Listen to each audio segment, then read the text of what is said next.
But good afternoon. I'm a mover, sorry. My name is Kormasa Traub, and I work with the HMEA with Mike Maloney here. He's the big boss.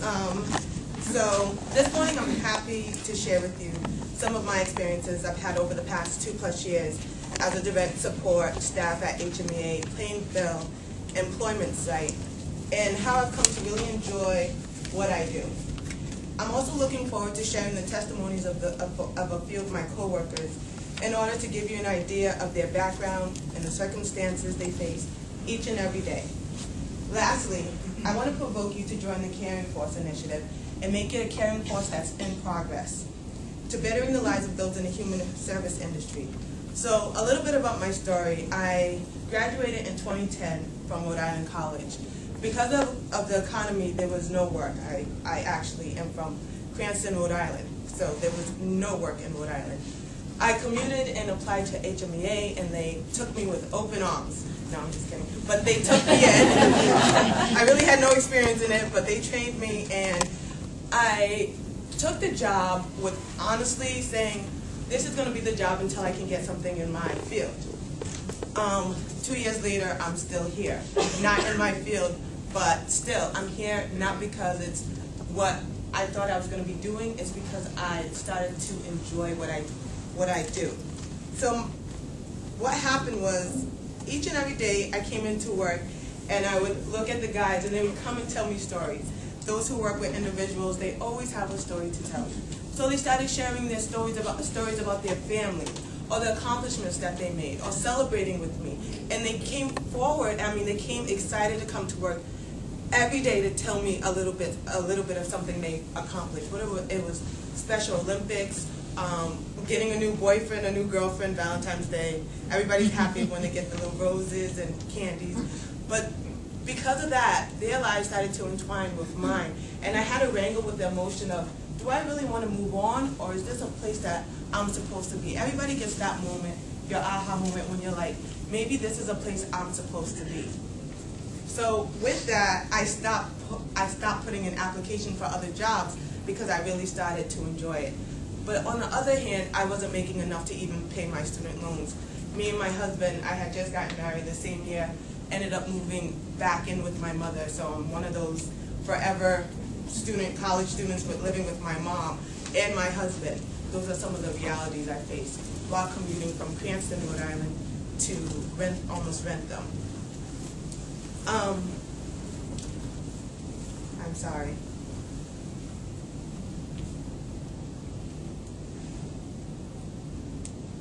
I'm gonna stick to my script. Is that okay?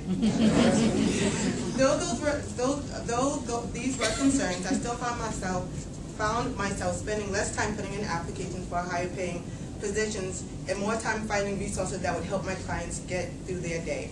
I had taken on the responsibility to care, a sacrifice that meant I was focusing less on me and more on them, because I desired better for them, and the reward has been seeing them do better for themselves. One of my stories is having a client that never talked to anybody recently in our Christmas party do a whole dance number. They did. Santa Claus is Coming to Town by the Jackson 5, and she was so introverted that she never spoke. Now this woman, who's 40 years old, got up in front of more than 500 people and did a whole dance number. That's the kind of reward we're talking about. But how many of us are caretakers?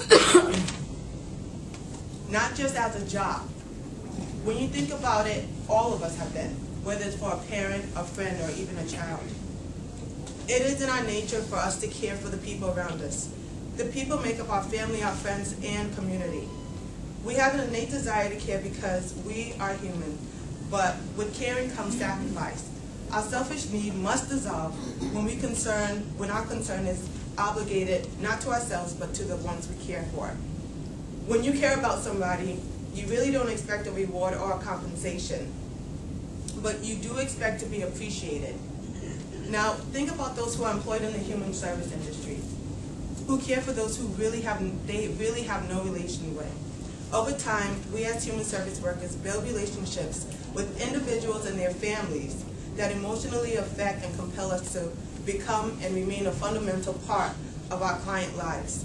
The facts are many people like me who care are at the risk of being financially impoverished. With prices rising on everything from gas to groceries, it's no wonder that many in the field are venturing to either find better paying jobs or have the burden of supplementing their income with another job. In fact, according to the Brookings Institute Center for Public Service survey, when asked, college seniors admitted that the low pay in human services deterred them from the field.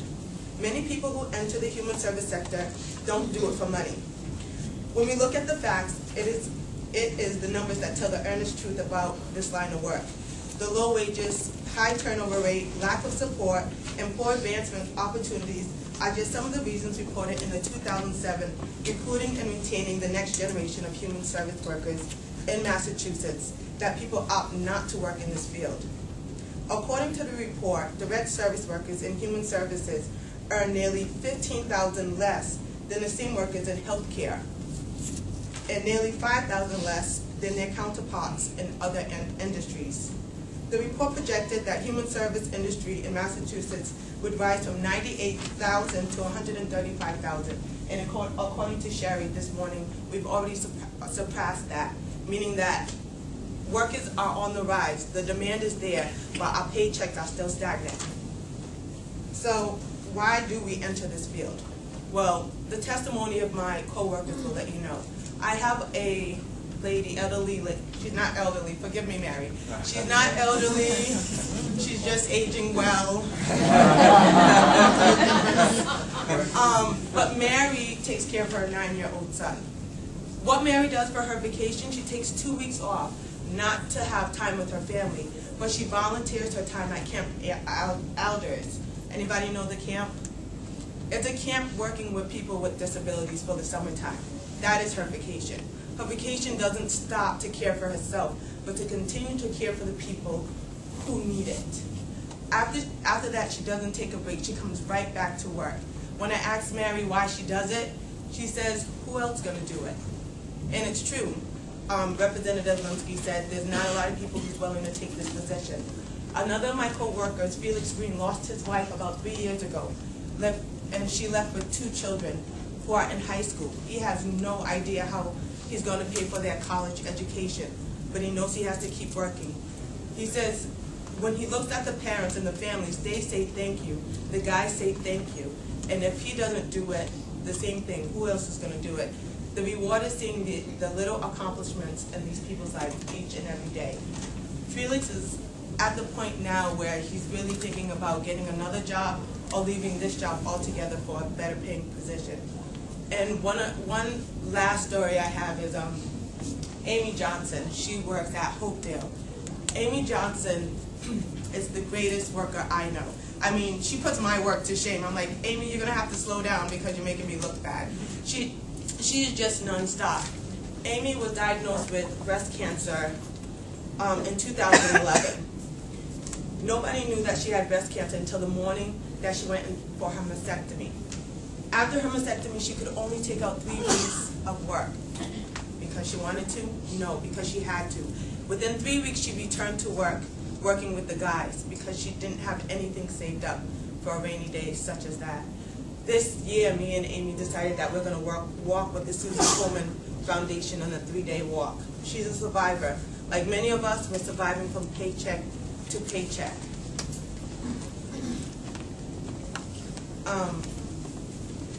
So these are just a few of the testimonies that I want to share.